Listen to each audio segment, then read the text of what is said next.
Provérbios 3, 5, diz assim a palavra do Senhor: confia no Senhor de todo o teu coração, e não te estribes no teu próprio entendimento. Repetindo, confia no Senhor de todo o teu coração, e não te estribes no teu próprio entendimento. Amém. Que Deus nos abençoe através da sua palavra. Irmãos e irmãs, nós vivemos em dias de acesso a grande quantidade de informações. Nós podemos encontrar com relativa facilidade na internet ou na rede mundial de computadores. Creio que todos aqui têm acesso, ou pelo menos a maioria, e não só aqui, mas Brasil afora, muitos têm acesso à internet, seja pelo computador, seja pelo smartphone. A internet faz parte das nossas vidas. E nela nós encontramos informações sobre relacionamentos interpessoais, criação de filhos, relacionamento de casais. Encontramos informações sobre investimentos financeiros. Encontramos informações sobre saúde, alimentação, viagens. Inúmeros textos têm sido publicados na internet. Nós temos acesso a livros que podem ser comprados e a livros que são disponibilizados gratuitamente. E na internet nós aprendemos por meio de textos, por meio de vídeos, por meio de áudios, enfim, é uma grande quantidade de informações na internet que podem ser acessadas por nós. Mas vem uma pergunta diante desse mar de conteúdos e também de desinformação, porque a internet não traz somente informações positivas, mas também informações que são falsas. Hoje em dia se fala muito sobre as tais das fake news. Mas diante de todo esse mar de conteúdos, será que nós temos sido capazes de tomar decisões melhores? Será que temos sido mais assertivos nas nossas decisões, tendo em vista que temos inúmeros manuais na internet de como fazer e de como não fazer? E quando nós pensamos em decisões, em escolhas, no que fazer e no que não fazer, nós somos levados, somos remetidos à questão da sabedoria. Porque para tomarmos boas decisões, nós precisamos estar apoiados na sabedoria, para que a nossa vida não entre por um caminho ou por caminhos errados. Esse livro que nós abrimos para ler, um livro conhecido, muito conhecido por todos nós, o livro de Provérbios, é um livro que fala de sabedoria. É um livro que nos apresenta breves afirmações, mas que são carregadas de conhecimento, carregadas de sabedoria, para que possamos, no dia a dia, em diferentes situações, tomarmos as melhores decisões para o nosso bem e para o bem daqueles que estão à nossa volta, incluindo, em primeiro lugar, nos que estão à nossa volta, os nossos familiares. Esse livro, muitas vezes, é pensado por alguns como tendo sido aplicado somente para o antigo Israel, para os israelitas que viveram lá no passado. Afinal de contas, ele utiliza termos que nem sempre se aplicariam para os tempos atuais, para esses dias modernos ou pós-modernos, como dizem alguns. No entanto, irmãos, aqui nós temos palavras que ultrapassam aquele contexto inicial para onde essas palavras foram direcionadas. Aqui nós estamos diante de situações, de possibilidades de escolhas que estão relacionadas ao ser humano, independente de tempos ou épocas. Porque o ser humano que cometia equívocos lá em Israel é o mesmo que é capaz de se equivocar aqui no século XXI, no Brasil ou em Cascavel. O ser humano, passam-se os tempos e ele continua o mesmo. É claro que as culturas mudam, a tecnologia avança, mas o ser humano continua o mesmo dependente de Deus. Nós somos totalmente dependentes de Deus para que a nossa vida vá bem. E o livro de Provérbios traz conselhos para a construção de uma vida verdadeiramente próspera. A prosperidade à luz da Bíblia é diferente da prosperidade que o mundo ensina muitas vezes. Na Bíblia, ser próspero é estar com o seu coração voltado para Deus. Aliás, o livro de Provérbios aborda muito o coração, que é o centro da nossa razão e dos nossos sentimentos. É o nosso interior, é o nosso ser. O nosso coração precisa estar voltado para Deus. E a pessoa que é próspera tem o seu coração inclinado para o Senhor, voltado para o Senhor, e a sua vida vai bem. A sua vida funciona de uma maneira em que ela pode experimentar a verdadeira felicidade, em que ela pode experimentar um prazer que não está relacionado a ir contra a vontade de Deus. Esse versículo que nós lemos fala sobre confiar no Senhor. E confiar no Senhor é ter fé em Deus. Se eu confio em Deus, eu tenho fé em Deus. E aqui o texto está nos chamando a não termos uma fé do ponto de vista natural, que é aquela fé que as pessoas falam no dia a dia, que é, eu acredito, eu acho que vai dar certo, ou eu tenho certeza que vai dar certo, mas é da pessoa para a pessoa mesma.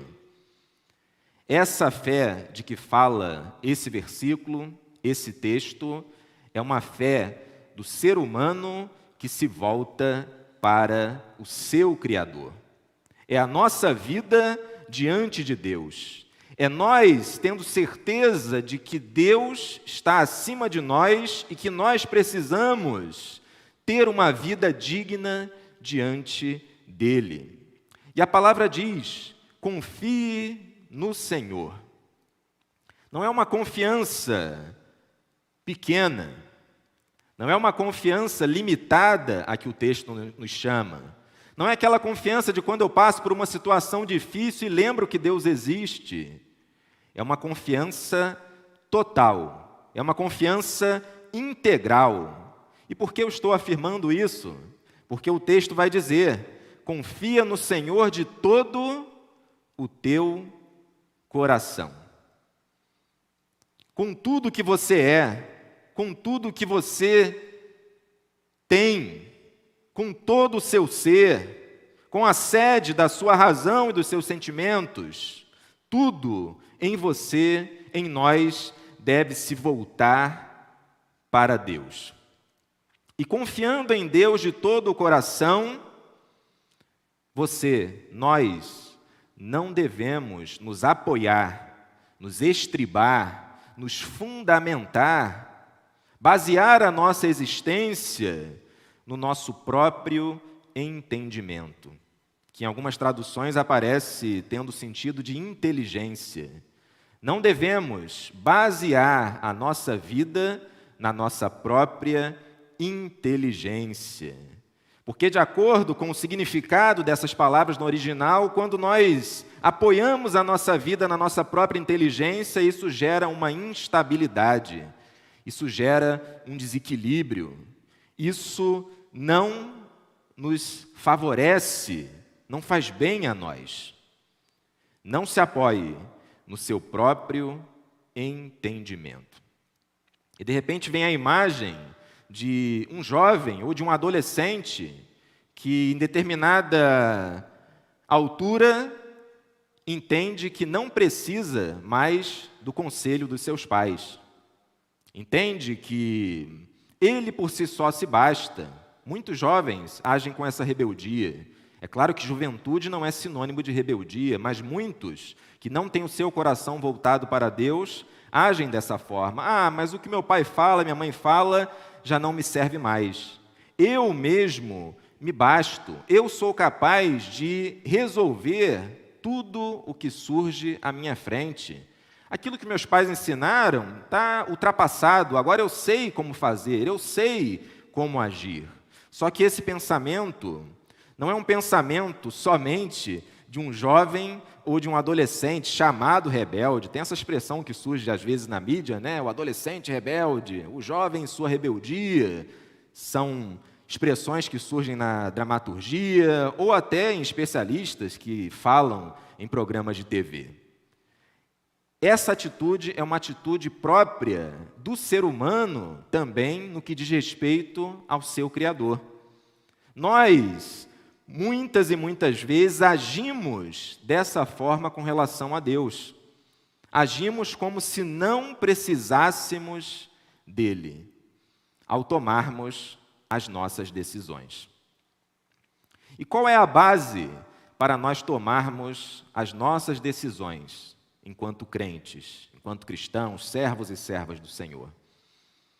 A base das nossas decisões está em Deus e ela surge através da oração e da leitura da palavra. Leitura bíblica e oração. Senhor, será que é isso que Tu queres para a minha vida nesse momento? Será que eu devo tomar esse caminho? O que o Senhor quer para a minha vida? É uma oração que é importante de ser feita. Há um tempo atrás, um jovem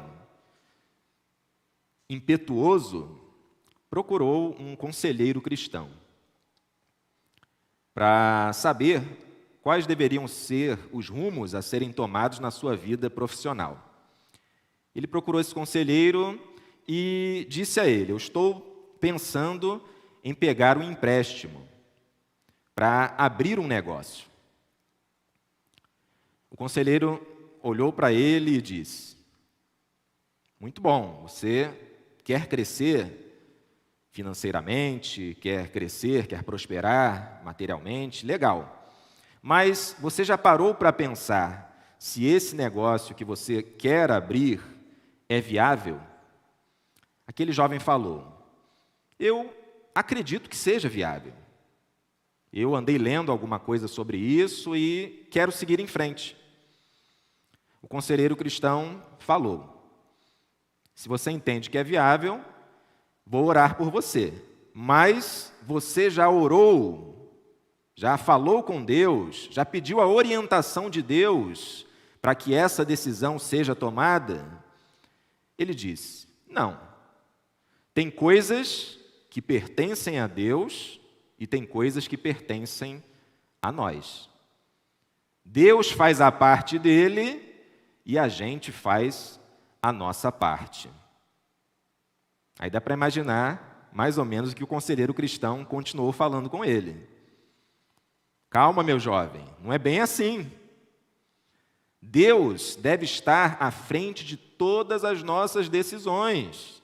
Não tem essa de uma parte é de Deus, outra parte é sua. É claro que você tem que fazer a sua parte, obviamente, mas até a sua parte deve ser direcionada, conduzida por Deus. Aí aquele jovem impetuoso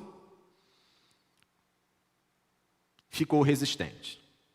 A teologia dele era uma teologia na qual Deus estava lá e ele estava aqui. Mais ou menos por aí. E ele não quis dar ouvidos àquele homem de Deus. Seguiu em frente, pegou um empréstimo e pouco tempo depois o que aconteceu? Uma dívida gigantesca surgiu em sua vida. Endividado, ele procurou o conselheiro cristão e o conselheiro se dispôs a orar com ele para que ele pudesse ter calma para resolver aquele problema no qual ele tinha entrado porque, em primeiro lugar, não buscou a orientação de Deus. Aquele conselheiro tinha dito também para que ele pesquisasse mais, orasse e pesquisasse. Ou seja, orasse e vigiasse. estivesse atento a todos os detalhes daquilo que ele queria fazer. Mas ele se entregou somente à perspectiva material daquele seu plano, daquele seu objetivo. E esse é um problema muito grave, meus irmãos, nós nos entregarmos somente à perspectiva material. Nós estamos aqui, no mundo material, matéria, não é verdade? Mas não estamos desconectados de Deus. Não estamos desconectados do agir espiritual de Deus em nossas vidas, ou não devemos estar. Não devemos perder essa dimensão de vista. O ser humano é capaz de projetar, por meio da sua inteligência, coisas maravilhosas. Atualmente, nós temos ficado, muitas vezes, maravilhados com os avanços da tecnologia, em todas as áreas. A robótica, a própria informática, a rede mundial de computadores têm demonstrado uma série de avanços, de descobertas, tudo isso fruto de uma inteligência que foi dada por Deus ao ser humano. Só que esse mesmo ser humano, no lugar de utilizar essa inteligência e essas descobertas, esses avanços tecnológicos para a glória de Deus, o que ele faz? Ele passa a nutrir a sua própria vaidade. Eu vi o reverendo Edinaldo falando da oração de segunda-feira para orarmos pelo fim da guerra. Obviamente não vou entrar em assuntos políticos, geopolíticos envolvendo essa situação, mas algo que está sendo muito falado na mídia é a respeito de um tipo de bomba. Eu não vou nem entrar em detalhes aqui, que os irmãos sabem, né? Essa bomba, dizem, não sou dessa área da ciência, é capaz de causar um grande estrago no nosso planeta. Pela quantidade que tem dela, dá para destruir o planeta, dizem alguns, várias vezes. Veja a inteligência humana que foi dada por Deus sendo utilizada para uma possibilidade destrutiva. É claro que os homens podem pensar em detonar as suas bombas, mas Deus é quem está no controle desse mundo. Não é o ser humano, não é um poderoso que determina quem vai acabar com a humanidade ou não. O mundo, esse planeta, está debaixo da soberania de Deus, não da soberania dos governadores, dos governantes ou dos povos. Mas essa inteligência, ela pode ser destrutiva. É quando o ser humano se estriba, se apoia no seu próprio entendimento. E quantas vezes nós fazemos mal a nós mesmos, a nossa família, quem está à nossa volta, por acharmos que estamos certos. Tem até um personagem de uma série muito famosa aqui no Brasil, que certa vez declarou que a única vez em que ele achou que ele estava errado é quando ele achou que estava errado. Quantas pessoas não agem assim? Eu estou certo, e não consultam a Deus, não pedem conselho a pessoas mais experientes, em segundo lugar, e vão levando a sua vida de uma maneira estranha, de uma maneira que não conduz à vida, à paz e à verdadeira prosperidade. O Senhor Jesus contou uma parábola de um homem que era rico. E ele tinha um campo ou terras que estava com uma alta produtividade. Você deve se lembrar dessa história. E aquela produção era maior do que a sua capacidade de armazenamento, de estoque. E ele pensou, vou destruir os meus celeiros, que não dão conta mais dessa alta produção, tanto cereal que está sendo produzido, e vou construir maiores para esse armazenamento. E depois eu direi, ele pensando que diria para si mesmo, para a sua alma, tens em depósito muitos bens para muitos anos. Descansa, come, bebe e regala-te. Essa parábola que o Senhor Jesus conta nos transmite a ideia de uma pessoa que estava voltada totalmente para si mesma. Nessa parábola não aparece um homem pensando em deixar aqueles bens para os seus filhos, ou para os seus criados, ou aqueles que trabalhavam nas suas terras. Não aparece o homem falando com Deus também. E aparece ele falando consigo mesmo, com a sua própria alma. Descansa, come, bebe e regala-te. Parecia até um culto de si mesmo. Mas o que aconteceu no final dessa parábola? Deus disse a esse homem: louco, esta noite te pedirão a tua alma e o que tens juntado, ou que tens preparado, para quem será?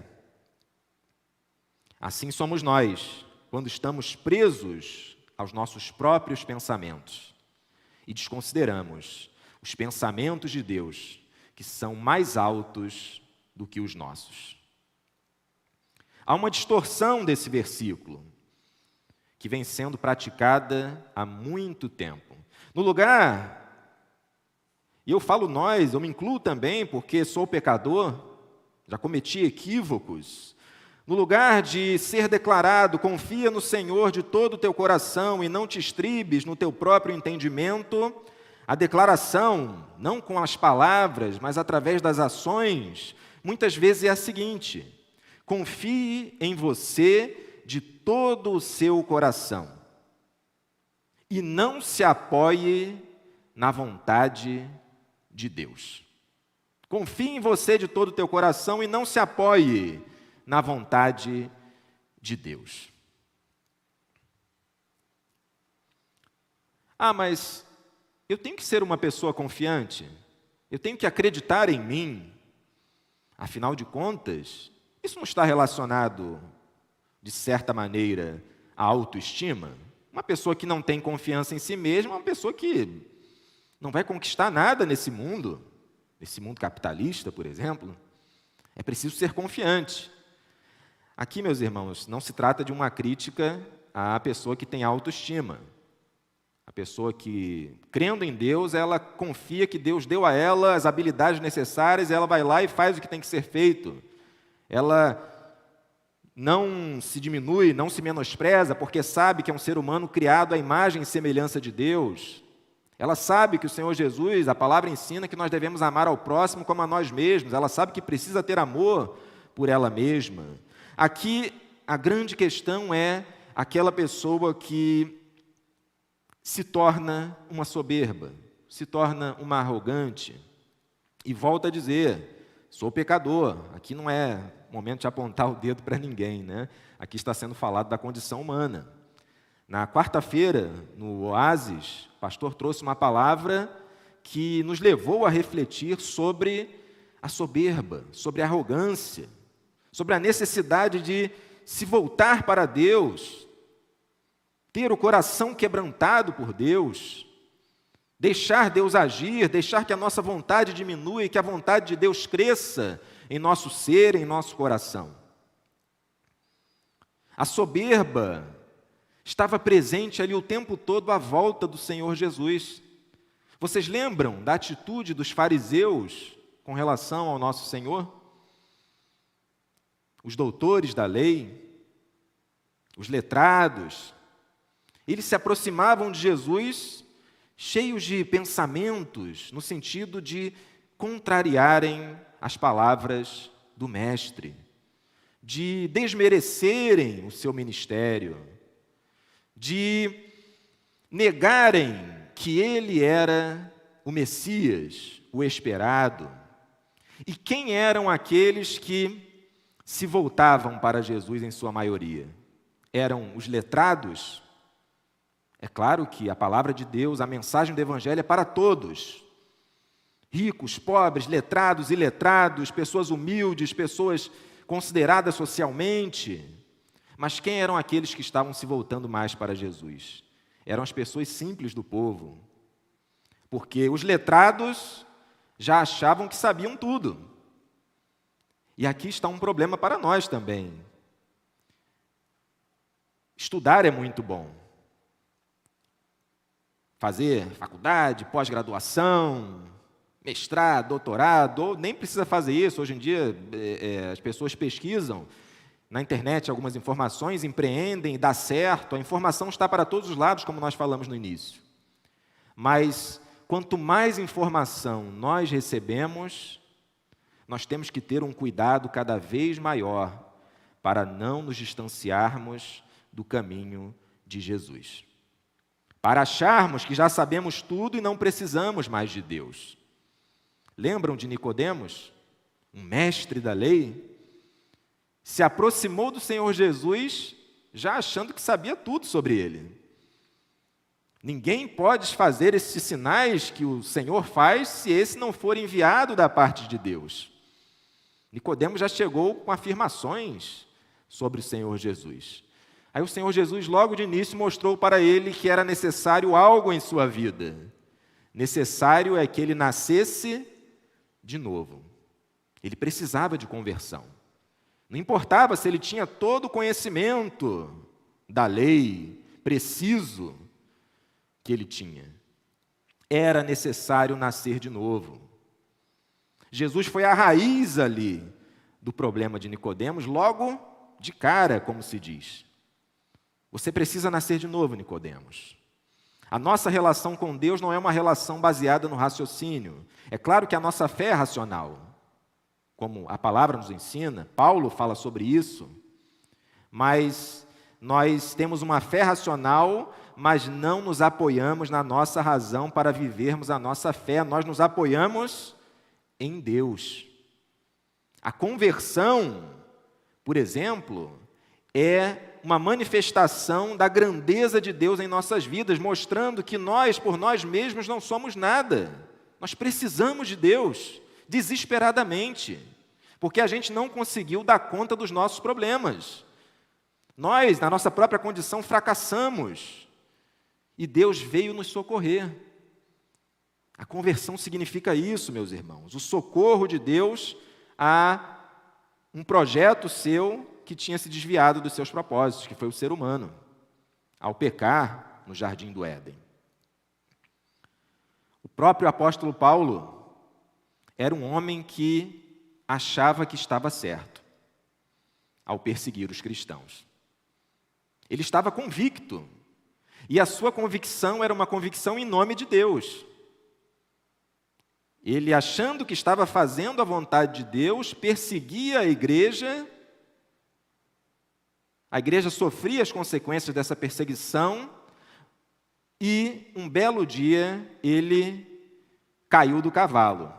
É claro que não literalmente, né? O texto não fala de uma queda de cavalo, não fala que Paulo estava sobre um cavalo, mas cair no cavalo aqui é no sentido popular que nós temos, que é a pessoa cair em si. Ele percebeu, através da revelação de Jesus, daquele momento de transformação em sua vida, que ele estava equivocado, que ele precisava mudar de direção e fazer verdadeiramente a vontade de Deus. E isso serve para todos nós. A vontade de Deus deve estar em primeiro lugar. A nossa vem depois. Deus não pode ser um segundo plano. Deus tem que ser uma prioridade. A obra de Deus não pode ser feita de qualquer maneira. A obra de Deus é a obra daquele que nos criou. Deus em primeiro lugar. E a continuação do texto diz, lá no versículo 4 e versículo 5.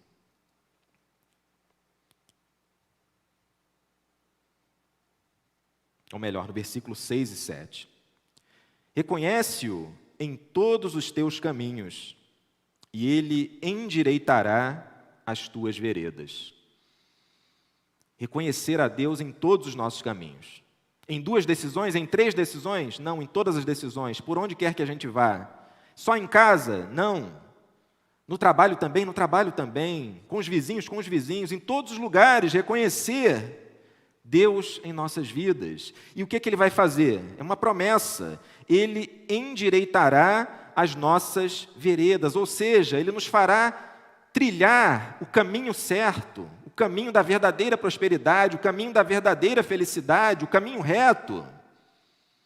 Se a gente reconhece Deus em todos os nossos caminhos, quer temê-lo, e o livro de Provérbios fala sobre a necessidade fundamental do temor ao Senhor, que é o princípio da sabedoria, nós teremos a certeza de que estaremos trilhando um caminho de paz, um caminho de vida, um caminho no qual não seremos confundidos. Tanta informação que nós temos na atualidade, voltando a essa questão da informação, e tantas pessoas perdidas. Porque a informação que é vital é aquela que é transmitida por Deus através da sua palavra. Quem tem essa informação não se perde nos labirintos dessa vida. E a palavra continua, já caminhando para a finalização da nossa reflexão nessa manhã. Não sejas sábio aos teus próprios olhos, teme ao Senhor e aparta-te do mal. Esse versículo nem de explicação precisa, não é verdade? Não devemos ser sábios aos nossos próprios olhos. E Provérbios capítulo 28, versículo 26 diz: o que confia no seu próprio coração é insensato, mas o que anda em sabedoria será salvo. O convite nessa manhã para todos nós, através desse texto, é a confiarmos em Deus e não no nosso próprio coração.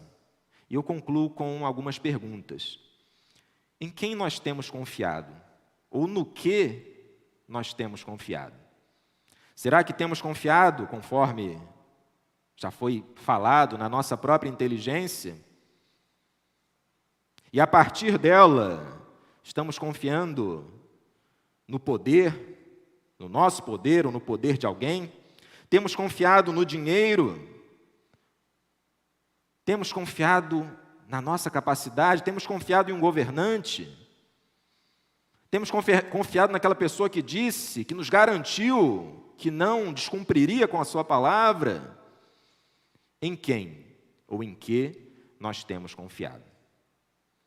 Devemos confiar tão somente em Deus.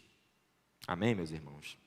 Que Deus nos abençoe e que a sua palavra seja sempre lida por nós para que possamos tomar as melhores decisões. Orando sempre e vigiando sempre também, que os dias são maus e exigem muita sabedoria, mas a sabedoria a gente não vai encontrar no fundo do nosso coração, não vai encontrar olhando para nós mesmos, nos olhando no espelho. A sabedoria nós vamos encontrar no Senhor. Vamos orar?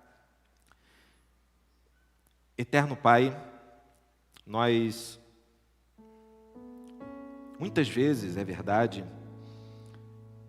cometemos equívocos, porque em muitas situações, decisões são tomadas sem que recorramos ao Senhor.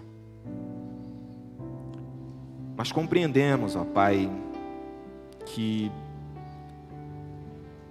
não temos condições de verdadeiramente trilharmos um caminho de paz e de verdadeira prosperidade, um caminho assertivo neste mundo, se nos basearmos somente em nós mesmos.